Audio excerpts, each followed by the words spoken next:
కాపులను బీసీల్లో చేర్చుకుంటే 4-5 రోజుల్లో ఆమరణ దీక్షకు దిగుతారని అంటున్నారు ముద్రగడ.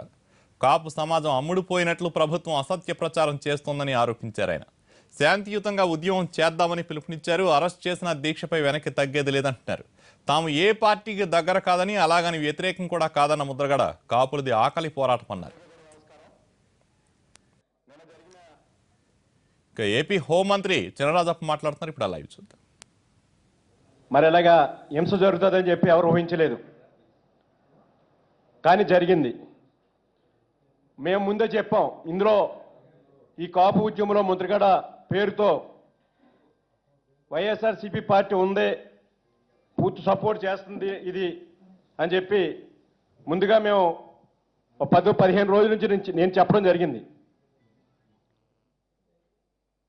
జరిగినప్పుడు ఈరోజు పూర్తిగా ఇవాళ పద్మనాభం గారు మాట్లాడుతూ ఇది తెలుగుదేశం పార్టీ వారే చేశారంటే చాలా దురదృష్టకరం.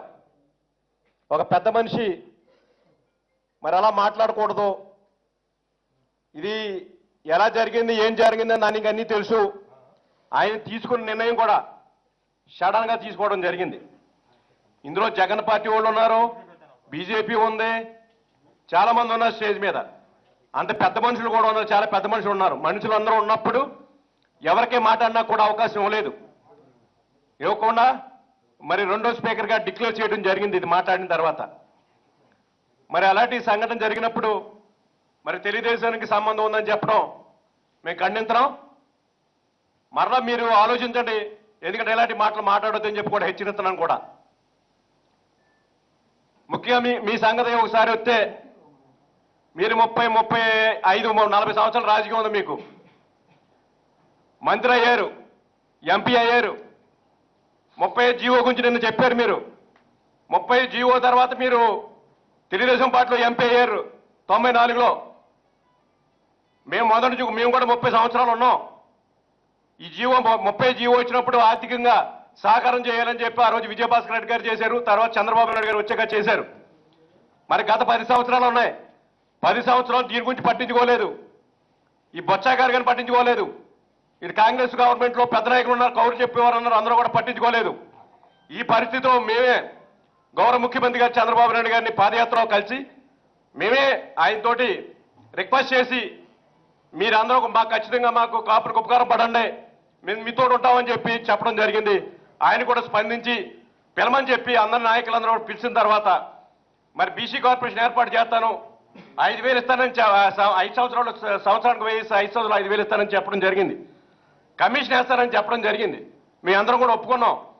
ఆయన చెప్పింది ఇప్పుడు ఈయన చెప్పింది ఇమీడియట్గా జీవో ఇవ్వమంటాడు. జీవో ఇవ్వడానికి అభ్యంతరం లేదు, కానీ అది నిలబడదు. అది తప్పుగా పట్టిస్తున్నారు.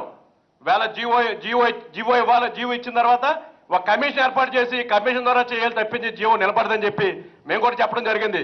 మేము కూడా తెలుగుదేశం పార్టీకి మీ అందరూ ఆలోచించి మాకు కావాల్సింది పెర్మనెంట్గా చేయండి, కోర్టులో పోయేది కాదని కూడా చెప్పడం జరిగింది. మేము ఆ రోజు చెప్పిన తర్వాత ప్రభుత్వం వచ్చింది, అసెంబ్లీలో అనేకసార్లు చెప్పడం జరిగింది, కౌన్సిల్ మినిస్టర్లో చెప్పడం జరిగింది, ఇలా మంత్రివర్గంలో చెప్పడం జరిగింది. నేను కార్పొరేషన్ వేస్తానని చెప్పాడు, కార్పొరేషన్ వేసాడు, చైర్మన్ వేశారు. అలాగే కమిషన్ వేస్తానని చెప్పారు, కమిషన్ వేశారు. మంజునాథ గారిని, గౌరవ జడ్జి గారిని కూడా మరి వేయటం జరిగింది. మరి ఇంకా ఏం చేయాలి? 9 నెలలు టైం పెట్టాం మనం. 9 నెలలు కూడా వెయిట్ చేయవలసిన అవసరం ఉంది కదా. ఇదేదో కాపులకు ఉత్తరించేస్తానట్టు, ఈయన వల్ల జరుగుతున్నట్టు ఇంకెవరో పట్టించుకున్నట్టు మాట్లాడుతున్నాడు ఈయన. మేమున్నాం, అందరం కూడా, మేమే కాదు, మా దాంట్లో ఎంతో మంది ఇవాళ కాపులకు న్యాయం చేయాలి, అది కూడా న్యాయం కూడా మా బీసీకి ఇబ్బంది లేకుండా చేయని చెప్పి మేమే కోరడం జరిగింది. ఎందుకంటే క్లాష్ రాకూడదు, ఇది పెర్మనెంట్గా రావాలి. ఎంతో మంది పేదవాళ్ళు ఉన్నారు, పేదవాళ్ళకు ఉపయోగపడాలనే ఉద్దేశంతో మేము చెప్పాం. ఖచ్చితంగా గౌరవ ముఖ్యమంత్రిగా చంద్రబాబు నాయుడు గారు కూడా అదే దారిలో ఇవాళ కాపులకి బీసీలో చేర్చాలి, బీసీలకు ఇబ్బందులు చేయాలని చెప్పి ప్రయత్నంలో ఉన్నాడో ఆ ప్రయత్నంలో ఈ రోజు ఈయన తీసుకున్న కార్యక్రమం ఏ కార్యక్రమం ఇవ్వాలా ఇవాళ అర్జెంట్ వచ్చిందా 9 నెలలు ఆగలేడు అయినా 9 నెలలు ఆగాలి కదా 9 నెలలు ఆగకుండా ఇవాళ మీటింగ్ పెట్టాడు పెట్టుకున్నాడు దానికి తప్పలేదు మీటింగ్ పెట్టుకున్నాడు దానికి కావాల్సిన ఆర్టీసీ బస్సుకు కావాల్సిన మేము ఇచ్చాం పోలీసులు 1500 మందిని పెట్టాము అక్కడ పెట్టినప్పుడు మరి ప్రభుత్వం ఇంకేం సహకారం చేయాలి ప్రభుత్వం గారు చేయాలి ప్రభుత్వం ఏం సహకారం చేయలేదని చెప్తాడు ఇలా హింసను రెచ్చగొట్టాడు ఆ రోజు స్టేజ్ మీద హింసను రెచ్చగొట్టి అందరూ వెళ్ళారు ఇవాళ గోండాలు ఎంతో మంది బయట నుంచి వచ్చారు వైఎస్ఆర్ పార్టీ వాళ్ళందరూ గోండాలు వచ్చారు ఎప్పుడు కూడా ఈస్ట్ గోదావరి ఇలాంటి సంఘటన ఎప్పుడు జరగలేదు ఇంత గోండాయుధం జరగలేదు రైలు తగలబెట్టారు పోలీస్ స్టేషన్ తగలబెట్టారు పోలీసులు కొట్టారు మరి అన్ని చూస్తా ఊరుకోవాలా అయినా సరే ప్రభుత్వం మరి కాపులు ఉన్నారు అక్కడ అందరూ కూడా అని చెప్పి చాలా ఓదార్తో స్లోగా మా జాతి ఆర్గనైజ్ చేయడం చెప్పి ఎప్పటికప్పుడు చంద్రబాబు నాయుడు గారు సమీక్షించూ ఇవాళ కార్యక్రమం చేసిన వాళ్ళని ఇవాళ పరిస్థితి ఇలాగ ఉంది మరలా ఇవాళ మళ్ళీ ప్రెస్ మీట్ పెట్టారు పెట్టి ఏదో నేను ఉద్ధరించేస్తాను ఏం చేస్తారు నేను ఉద్ధరించేస్తాను ఆమానేసి ఇవాళ ఆమరేషన్ కాదు ఇప్పుడు 4-5 సార్లు చేశాడు ఆయన 10సారి ఆమానేసి చేయడం అందరినీ బెదిరించడం ఇదే కార్యక్రమం జరుగుతుంది అది కరెక్ట్ కాదు కాపులకి బీసీలో చేర్చడానికి ప్రభుత్వం సిద్ధంగా ఉంది కాపు నాయకులను నమ్మండి మాది బాధ్యత ముఖ్యమంత్రి గారు బాధ్యత తీసుకుంటున్నారు నిన్న కూడా చెప్పారు ఖచ్చితంగా తెలుగుదేశం పార్టీ ఇవాళ బీసీలకి ఇబ్బంది లేకుండా మరి బీసీలో చేయడానికి సిద్ధంగా ఉందని చెప్పి తెలియజేస్తున్నాను మరి ఈయన కూడా చాలాసార్లు బోర్డు పెట్టాడు కాపుల్ని ఈ మంత్రివర్గంలో ఉన్నప్పుడు కూడా కాపులు నా దగ్గర రావద్దు అని బోర్డులు పెట్టిన సంఘటనలు ఉన్నాయి మరి ఇవాళ పెద్ద కాపుల గురించి ఏదో ఉద్ధరించాలని చెప్తున్నాడు కాపుల గురించి ఎంతో మంది కష్టపడ్డారు ఇవాళ ఎంతో మంది చేశారు కానీ ఇప్పుడు వరకు కూడా ఎవరు ఉపకారం చేయలేదు ఏ పార్టీ కూడా ఉపకారం చేయలేదు ఇవాళ చంద్రబాబు నాయుడు గారు ముందు వచ్చారు కమిషన్ వేశారు కార్పొరేషన్ వేశారు 100 కోట్లు రిలీజ్ చేశారు అవసరం ఇంకా రిలీజ్ చేస్తారని చెప్పాడు చేసేవాడు ఎవరు ఉన్నాడు చంద్రబాబు తప్ప ఇంకెవరు లేదు ఇదేదో ముసుగులో వైఎస్ఆర్ ముసుగులో చేస్తున్నాడో లేకపోతే మరి ఈయన